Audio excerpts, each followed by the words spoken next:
Aquaculture and fisheries program basically research का इदारा है और हम रिसर्च कर रहे हैं जो भी एक्वाकल्चर एंड फिशरीज़ से रिलेटेड, फ्रेश वाटर फिशरी से रिलेटेड जो भी इमर्जिंग इश्यूज़ हैं फ़िश फार्मिंग के पॉइंट ऑफ व्यू से और फार्मर प्रेफरेंसेस के पॉइंट ऑफ व्यू से, हम उसके ऊपर रिसर्च करके टेक्नोलॉजी पैकेजेस डेवलप करके और वो हम जो हमारे लोकल फार्मर्स हैं हम उनको उस सिलसिले में गाइड करते हैं और उस टेक्नोलॉजी को हम थ्रू वर्कशॉप, सेमिनार्स, ट्रेनिंग्स हम उसको ट्रांसफ़र करते हैं। Introduction of American channel catfish. Pakistan में चूँकि हमारा कन्वेंशनल फार्मिंग सिस्टम,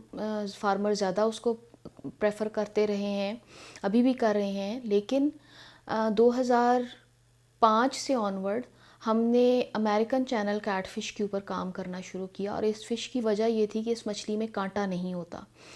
तो ये चूँकि बच्चों को खिलाने के लिए और एक गुड प्रोटीन सोर्स जो है उसके लिए ये एक बेहतरीन मछली मानी जाती है। पाकिस्तान में ये एक नई स्पीशीज़ थी, एक्जॉटिक स्पीशीज़ थी। हमने ना सिर्फ इसको इंपोर्ट किया, उसके बाद हमने तकरीबन 12 साल तक इसके मुख्तलिफ़ एस्पेक्ट्स के ऊपर रिसर्च वर्क किया।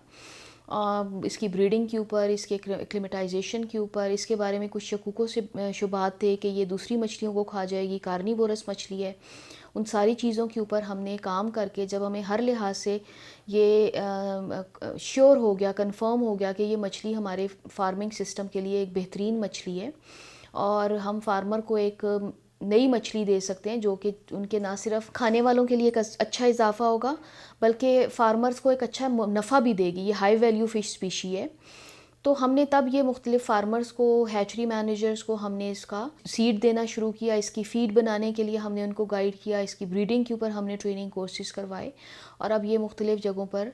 इसकी फार्मिंग और इसकी सीड प्रोडक्शन जो है वो स्टार्ट हो गई है और NARC भी फार्मर्स को हर साल इसका सीड जो है वो हम प्रोवाइड करते हैं। Introduction of ornamental fish species. जितनी ऑर्नामेंटल जो एक्वेरियम के शौकीन हजरात हैं वो आज से पहले जो भी मछली थी ज़्यादातर चाइना, थाईलैंड, मुख्तलिफ़ मुल्कों से आती थी और मार्केट में उसकी प्राइस बहुत ज़्यादा हाई थी, जो कि एक लोकल हमारा जो कंज्यूमर है या लोकल जो हमारा एक हाउस होल्ड फैमिली जो एक्वेरियम रखना चाहें उनके लिए इतनी ज़्यादा अफोर्डेबल नहीं थी। उसके लिए भी हमने इसी तरह से मुख्तलिफ़ प्योर जेनेटिक ब्रीड्स की फ़िश जो है उसको हमने थाईलैंड, चाइना से इम्पोर्ट किया और उसके बाद उसका हमने ब्रीडिंग, सीड प्रोडक्शन, उसकी कलर डेवलपमेंट, उसकी इस माहौल के मुताबिक एडजस्टमेंट और फिर उसके बाद हमने उसको भी फ़िश जो एक्वेरियम मार्केट्स हैं और लोकल कंज्यूमर्स उनको बहुत ही ज़्यादा सब्सिडाइज रेट्स पे लोगों में इसको डिसैमिनेशन की और उससे दो चीज़ें हुई। एक तो बाहर से मछली मंगवाना कम हो गया और दूसरा ये कि लोकल मार्केट में बहुत मुनासिब दाम पे ये मछली मिलना शुरू हो गई, क्योंकि लोकली जब अवेलेबल है तो इसकी फिर बहुत ज़्यादा प्राइस कंज्यूमर को या बायर को देनी नहीं पड़ती। और ये एक बहरहाल घरों में एक्वेरियम अच्छा भी लगता है और एक लगता है आपको कि आपने एक नेचर जो है, नेचर से करीब तरीन चीज़ जो आप अपने घर में आप उसको एंजॉय करते हैं। Establishment of all mail tilapia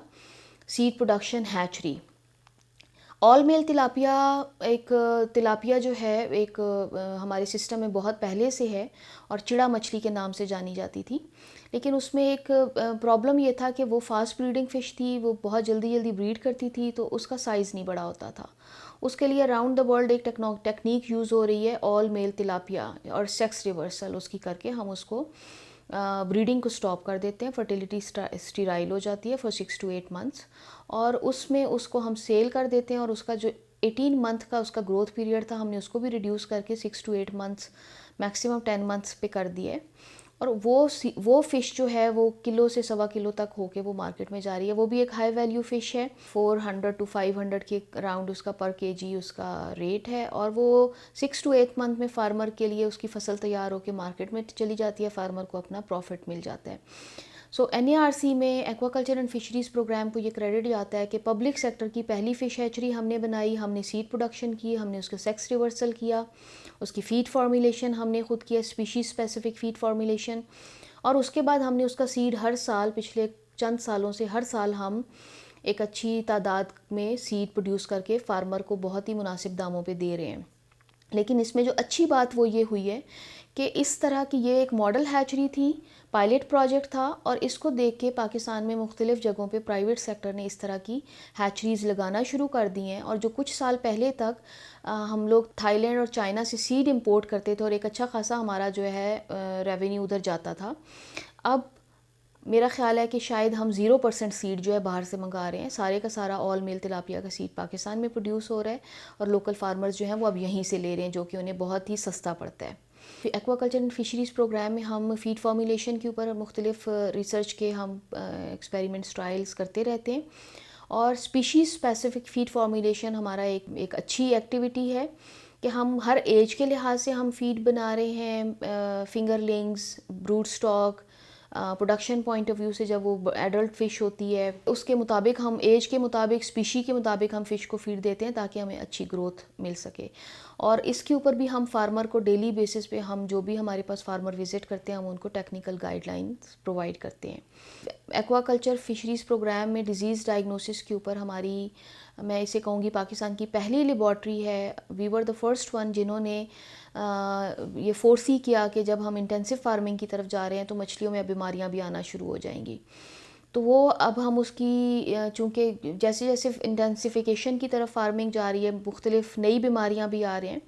तो बेसिक लेवल की सारी डायग्नोसिस और उसका हम ट्रीटमेंट फार्मर को हम गाइड करते हैं, और अब हम उसकी स्ट्रेंथनिंग भी मज़ीद कर रहे हैं ताकि हम एडवांस लेवल पे उसमें काम कर सकें।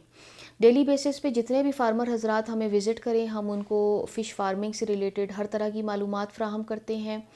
ट्रेनिंग कोर्सेज़ मुख्तलिफ अरेंज कराए जाते हैं जहाँ पे हम फार्मिंग के ऊपर फार्मर्स को ट्रेनिंग भी मुहैया करते हैं। इसके अलावा छोटी मोटी सर्विसेज फार्मिंग से रिलेटेड कि अगर कोई किसी को वाटर क्वालिटी एनालिसिस करवाना है कि उसका पानी मछली की पैदावार के लिए मौजू है या नहीं है, वो हम फार्मर को सर्विसेज दे रहे हैं। और जो भी फार्मर यहाँ पे आते हैं हम उनको उनकी रिक्वायरमेंट के मुताबिक हम उनको गाइड करते हैं। ये सारी वो चीज़ें हैं जो कि अब हम कुछ कर चुके हैं, कुछ हम कर रहे हैं। और इसके अलावा जो भी इमर्जिंग हमारा सेक्टर का इशू होता है उसके ऊपर हम रिसर्च करके हम फार्मर को टेक्नोलॉजी पैकेजेस डेवलप करके उनकी टेक्निकल असिस्टेंस हम करते हैं और उनको हम हर तरह की टेक्निकल जो मदद है हम मुहैया करते हैं।